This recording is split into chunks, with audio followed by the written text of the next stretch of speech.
ब्रह्मा का आयुष्काल है 100 वर्ष।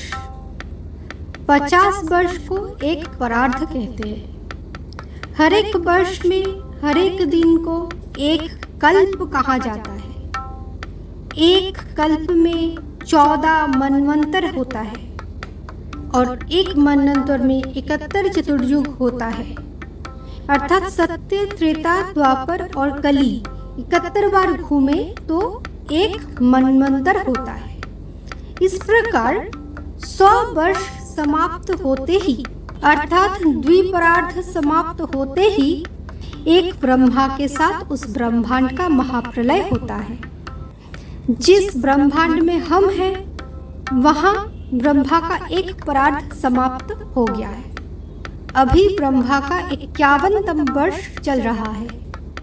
उसमें अभी 7वां मनवंतर हुए और उस मनवंतर में भी 28वां चतुर्युग के चौथे युग कली में हम लोग हैं। और इससे पूर्व जो द्वापर था उसके अंत में हुआ था कृष्ण का प्राकट्य। अब इसका जो सांकेतिक अर्थ है उस पर ध्यान दें। ये प्रकृति 16 तत्व से निर्मित अथवा 16 कलायुक्त है। पंचमहाभूत, दशेंद्रिय और मन। अब इस प्रकृति को जो धारण करता है वो है 17तम तत्व जीव। उद्देश्य होता है 18तम तत्व ईश्वर अथवा सत्य अथवा मोक्ष योग से युक्त होना। ये 17तम तत्व जीव 3 गुण के आश्रय लेकर ही जीवन यात्रा करता रहता है। इसीलिए 17 से 3 को गुना करो तो 51 वर्ष होता है।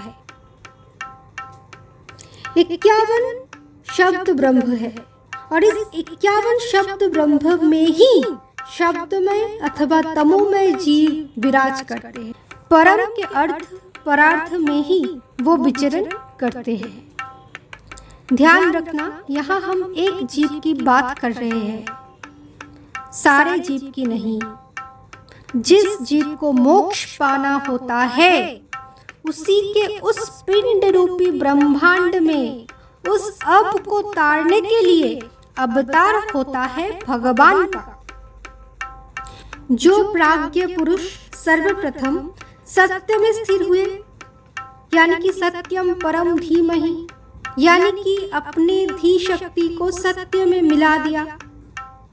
फिर त्रेता में अपने आकारित तरूपी प्राकृत शरीर से और त्रिगुण से त्राण हुआ, वही त्रात पुरुष त्रेता के बाद उस परम को पुराण द्वारा व्यक्त करने के लिए द्विपरार्ध से अपने अयन को दोबारा द्विभाव को स्वीकारते हुए द्वैपायन बन सकता है।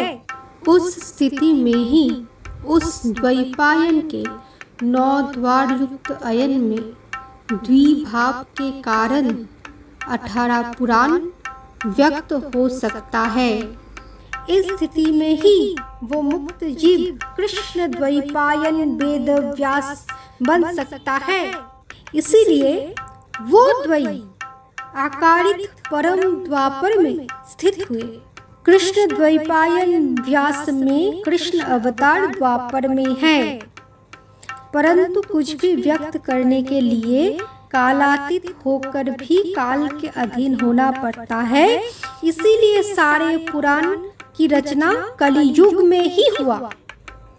जो कुछ भी काल के अधीन है वो सब कुछ कली ही है। अब ध्यान दें, ये व्याख्यान सप्तम मनु के काल में वैवस्वत मनवंतर के 28वां चतुर्युग में है। मनु अर्थात मन के अधिपति जो होता है, जो समूह मन के नियंता हुए, वो विवेकी सुर होकर सत में स्थिर होता है। जो अभी कहा सत्य युग से त्रेता में आकर त्राण होना, इसीलिए विवेकी सत वैवस्वत मनु का नाम है सत्यव्रत।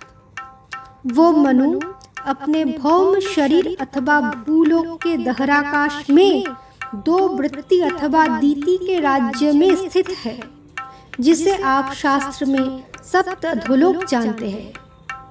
अतल, बितल, सुतल, तलातल, महातल, रसातल, पाताल। उस अवतार शरीर द्वैपायन अदिति के क्षेत्र में रहकर पुराणों का व्याख्या नहीं कर सकता। अद्वैत भाव में कुछ कहा नहीं जा सकता, कुछ नहीं रहता वहाँ। तो द्वैत भाव अथवा दीति में ही ये पुराण वर्णन संभव है। इसीलिए उस द्वैपायन में सप्तम मनु का राज्य है। वो प्राज्ञ पुरुष भले ही सप्त अधोलोक अथवा भौम लोक में उतरे, परंतु 14 लोक ही उनमें प्रकट है और उन्होंने धारण किया। ब्रह्मलोक से पाताल तक सब कुछ के दृष्टा है द्वैपायन। इसीलिए 14 से 2 को गुना करो तो 28वां चतुर्युग में ही 4 वेदों का स्थूल प्राकट्य संभव है।